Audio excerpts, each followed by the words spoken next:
For example Shri Ramlal ji ने currency ली हमसे, check return कर दिया, तो चेक रिटर्न कर दिया तो क्या कहते हैं, वो तो भैया करेंसी लेके उड़ के घूम के भी आ गया, हम उसके पीछे भाग रहे कि चेक रिटर्न। तो ऐसा होता है? हाँ होता है, लोग बड़े स्मार्ट होते हैं, पर अब चीज़ें चेंज हो चुकी हैं।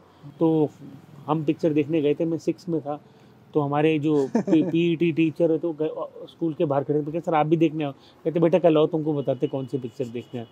हेलो एवरीवन, दिस इज दीक्षांत पिलानिया। आज का पॉडकास्ट है हमारा अरविंद मल्होत्रा जी के साथ, AK डॉलर बाबा, और फॉरेक्स मतलब dollar Baba. Gang of foodies के फाउंडर हैं, एक बहुत ही पैशनेट लवर हैं खाने पीने के। लाइफस्टाइल क्या चल रही है सर? लाइफस्टाइल के basically I been into foreign exchange industry from last 23 years. Okay. तो उस इंडस्ट्री के अंदर क्या कहते हैं, जो मैं स्टार्टिंग से अपना काम चालू करा था उसके आज इस मुकाम पे पहुंचा हूँ। कम्युनिकेशन कितना ज़रूरी है? देखो कम्युनिकेशन इसलिए ज़रूरी है कि आज के टाइम पे लोग कम्युनिकेशन स्किल इसमें इसलिए अच्छी ज़रूरी है कि आप कैसे कस्टमर को ट्रीट करते हो, कस्टमर से आप कैसे बात कर रहे हो, कस्टमर कैसे आपसे मिलता है, कस्टमर आपको कि कई तो अगर उसकी 100 अगर प्रॉब्लम होगी तो उसको भी उसको कैसे हैंडल करना है।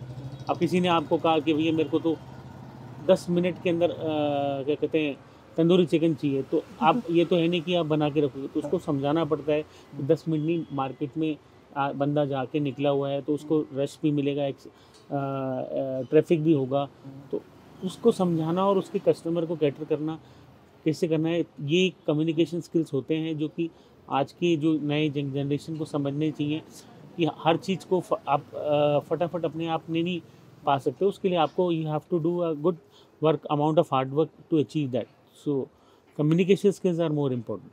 फॉरेन एक्सचेंज इंडस्ट्री एक, मतलब जितना मेरे को पता है, मेरे को ज़्यादा पता नहीं है, एक प्रीमियम इंडस्ट्री है। नहीं ऐसा कुछ नहीं है।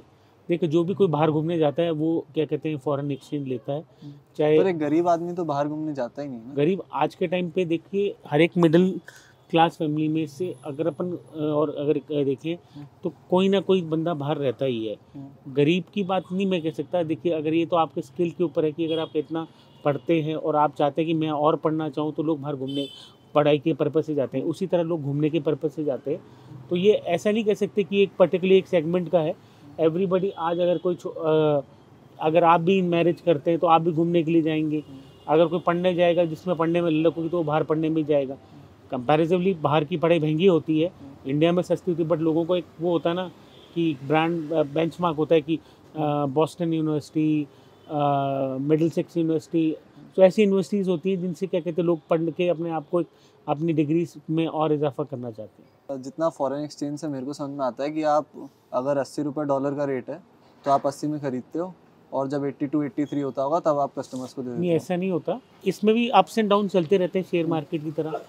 आज अगर डॉलर का रेट 81 है तो हम उसको अचानक करेंसी को टूटी है तो ये तो है नहीं कि इमीडिएटली उसका कवरअप आ जाता है, तो it takes approximately 10 to 15 days उसका कवरअप आने में। और ये एक तरह से अप एंड डाउन की मार्केट होती है, कभी बढ़ता भी है तो कभी घटता भी है। अब अभी लास्ट फ्रॉम 15-20 डेज से डाउन ट्रेंड पे है, तो इसलिए लोगों को जो अवेलेबिलिटी ऑफ डॉलर लग रही है महंगी, बट वही अगर बढ़ जाता तो वो उनके लिए एक फ़ायदा होता। So it is a part and parcel of game कि क्या कहते हैं बढ़त घटत एक चलती रहती है, वो मार्केट की इंडस्ट्री की पार्ट ऑफ बिजनेस है। तो इसमें हम ये नहीं कहेंगे कि मैं सस्ता करूं या महंगा करूं। हमारे मार्जिन जो प्रॉफिट रेशियो का जो रहता है 10 से 20 या 30 पैसे का ही रहता है, कोई इतने रुपया 2 रुपये का मार्जिन नहीं रहता। It is only on the rotation of क्या कहते हैं आप जो उसको काम को कर रहे हैं और आपकी वॉल्यूम कितनी है वो उस पर होती है। आज अगर मेरे पास ज़्यादा काम है तो मेरी रोटेशन ज़्यादा घूमेगी, किसी के पास कम काम है तो उसमें कम घूमेगी। ऐसे शौक है किसी चीज़ का अभी? मेरे को शौक़ तो देखिए अगर ऐसे देखें तो जब से ये मोबाइल्स आए तो मेरे को नए मोबाइल्स लेने का शौक़ है। टेक्नोलॉजी का है, नई टेक्नोलॉजी आए मैं उसको यूज़ करूं। बाकी कार्स का शौक़ है तो खुद की मेहनत से जो कार भी लो तो क्या कहते हैं उसका शौक़ है कि एक खुशी होती है। वो तो सबसे सुंदर तो खुद की लगती है जो। बाकी ऐसे काफ़ी शौक़ हैं, बट ठीक है, खाना पीना एक अलग है। खाना पीना तो नहीं, खाना तो उसमें खाने पीने का शौक़ है, चटपटा खाने का शौक़ है। आप इतना खाने पीने के इतने शौकीन हो, कभी उस लाइन में जाने का नहीं सोचा? देखिए, खाने पीने का शौकीन का मैं ये बताऊँ, कोविड के टाइम पे जब 2 साल पहले हमारी इंडस्ट्री जो बिल्कुल ख़त्म हो चुकी थी, क्योंकि उस समय कोई ट्रैवल नहीं कर रहा था और एक सबसे बड़ा सेटबैक था। तो बीइंग फ्रॉम दिस इंडस्ट्री, जब आपने पूछा कि इसमें कम्युनिकेशन का तो मेरे कम्युनिकेशन स्किल थे कि मेरे काफ़ी जान पहचान थी। तो हम लोगों ने एक छोटा सा ग्रुप बनाया गैंग ऑफ फूडीज़ के नाम से। उसमें हमने 5-10 फैमिली मेंबर्स को जोड़ा, जिसमें जिस तरह आपके घर में आज छोले भटूरे बने और मेरे घर पे पराठे बने, तो हमने शेयर करा। तो इस साथ में मेरे मन में आया कि भाई मैं इसको आगे एक्सपेंड करता हूँ। तो उससे पहले हम लोगों ने, कोविड से पहले हम 2-3, जिस तरह आपको ये शौक चला यूट्यूब का चैनल का, तो हमारे को भी चला कि हम जो ऐसे नई नई जगह बना के हम भी करण दुआ बन जाएं, हम भी मिस्टर टिक्कू बन जाएं, रॉकी मयूर बन जाएं। तो हमारे भी मन में एक जोश था कि हमने ये बनाए। पर उसके अपार्ट में हमने ये सोचा कि हम लोगों की हेल्प कैसे कर सकते हैं। तो मैंने इस ग्रुप को चालू करा 10-12 जनों के साथ। धीरे धीरे करके हमने 75 मेंबर करे। वो डेली अपना फूड शेयर करते हैं। इसमें फिर जयपुर के जो बिग नेम्स हैं, जैसे एलएमबी हो गया, कांजी हो गया, भगत मिष्ठान भंडार हो गया, फिर अपने बेकरीज में सारी बेकरीज वालों को हमने जोड़ा। उन बेकरीज वालों को जोड़ने के बाद में हमने उनको ऐड करा, फिर होम शेफ्स को ऐड करा। तो होम शेफ का जो एक क्रेज़ था ड्यूरिंग कोविड के टाइम पे, तो बेसिकली हमने उसको ऐड करा और होम शेफ्स आए, उससे होम शेफ्स को हेल्प मिली। लोग अपने घर के अलावा बाहर का ऑर्डर करना चालू करा।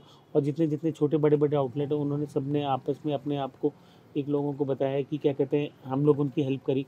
तो धीरे धीरे करके काउंटर बढ़ता। फिर आज के टाइम पे हमारे 500 मेंबर्स हैं व्हाट्सएप पे, और 6000 हमारे ग्रुप के मेंबर हैं फेसबुक पे, और 975 मेंबर्स हैं इंस्टाग्राम पे। जेन्युइन, मैं रिपीट करूँगा, जेन्युइन जो नहीं होता है कि आप पैसा दो तो आपके कितने भी फॉलोअर बढ़ते हैं, हमारा वो नहीं है।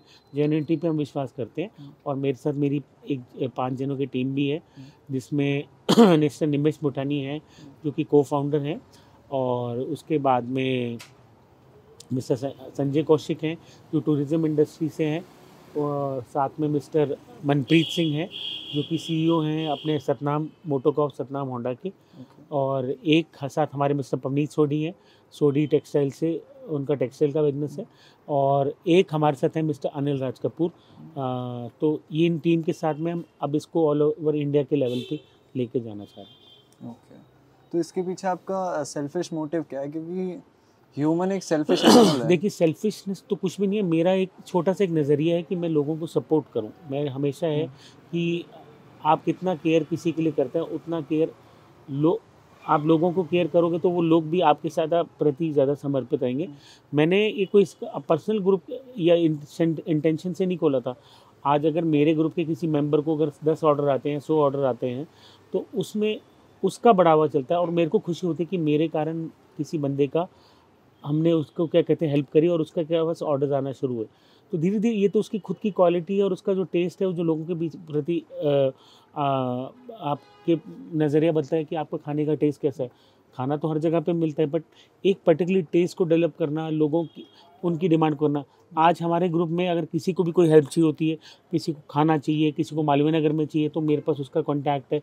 जगतपुरा में चाहिए, मानसूर में। तो एक हमने कम्युनिटी को डेवलप करा है और वो कम्युनिटी का basically main base for food industry है। और उससे क्या होता है, लोगों को हेल्प मिलती है। और इसमें बड़े बड़े, जिस तरह भगत मिष्ठान भंडार हो गया, कांजी भी है, उनको भी होती है। आज अगर किसी को शादी हो, अभी शादियों का सीज़न चल रहा है, किसी को भज्जी बॉक्स बनाने, तो जो मेरे मेन मेंबर्स हैं, जैसे भगत हो गया, कांजी हो गया, एलएमबी हो गया, उसके बाद में शगुन स्वीट्स हो गया, या कोई भी जो जिनको हेल्प है, तो उनको एक नज़रिए से लोगों की हेल्प मिलेगी और हम उनके नंबर दे देते हैं। और अगर उनके पास ऑर्डर आ रहा है तो मैं उनसे कोई कमीशन नहीं मांग रहा, बट एक उनको भी खुशी होती है कि गैंग ऑफ फूडीज़ के सपोर्ट के कारण हम क्या कहते हैं आगे बढ़ रहे हैं, और हमारे को भी खुश होता है। हाँ, मैंने इसको कोई बिजनेस पॉइंट ऑफ व्यू से नहीं सोचा, बट हमारा एक सपोर्ट सिस्टम है कि जिससे हम लोगों को हेल्प कर सकें। और अब हम जैसे जैसे बढ़ रहे हैं, तो ऑब्वियस है कि हमको भी ग्रोथ चाहिए, तो हम इसको कमर्शलाइज करेंगे और आने वाले टाइम में हम इसको और आगे लेके जाएंगे। तो उसके लिए हमारी कई प्लानिंग्स हैं। So moreover the list it will be coming in next few months. Rajmandir गए थे आप पहले जब नया नया? हाँ, राजमंदिर गए हैं। स्कूल टाइम में बंक मार के भी हमने पिक्चर देखी है। हम पिक्चर देखने के लिए गए थे। मैं उस समय MPS में था, 1996 की पास आउट हूँ, मतलब 96 के बैच का। तो हम पिक्चर देखने गए थे, मैं 6 में था। तो हमारे जो PET टीचर है, तो स्कूल के बाहर खड़े थे, सर आप भी देखने आओ। कहते बेटा कल आओ, तुमको बताते कौन सी पिक्चर देखने आओ। तो ऐसे भी इंसिडेंट्स हुए हैं। हर चीज़ को हर चीज़ के हिसाब से एंजॉय करें। हाँ, मतलब जो मोमेंट है उसमें जियो। हाँ, जो मोमेंट आप उसमें जियो और जो प्रेजेंट एग्जिस्टेंस है उसके उस हिसाब से डालो। अब पुरानी चीज़ों में क्या होता था, वो तो चीज़ों को आपको छोड़ना पड़ेगा। आपके प्रोफेशन की हार्डशिप्स क्या हैं? फॉर एग्जांपल श्री रामलाल जी ने करेंसी ली हमसे, चेक रिटर्न कर दिया।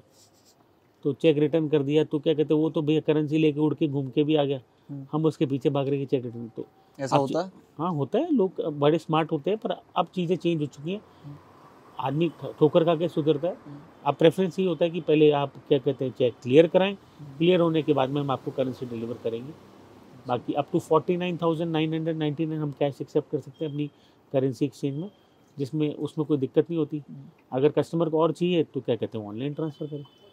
आपको पता कैसे चला कि मैं इस फील्ड में भी जा सकता हूँ? सोच कहाँ से आई?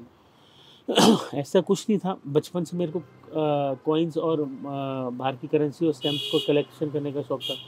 मुझे ये नहीं मालूम था कि मैं इसी इंडस्ट्री में आऊँगा, तो मैंने कभी सोचा भी नहीं था उस टाइम पे। और आज टाइम में तो आजकल तो आपके पास कैरियर सोचने का टाइम होता है, आपको क्या डेवलप करना है, कैसे करना है, क्या चीज़ कैसे आपको डेवलप करनी है और क्या आप किस फील्ड में जाना चाहते हो।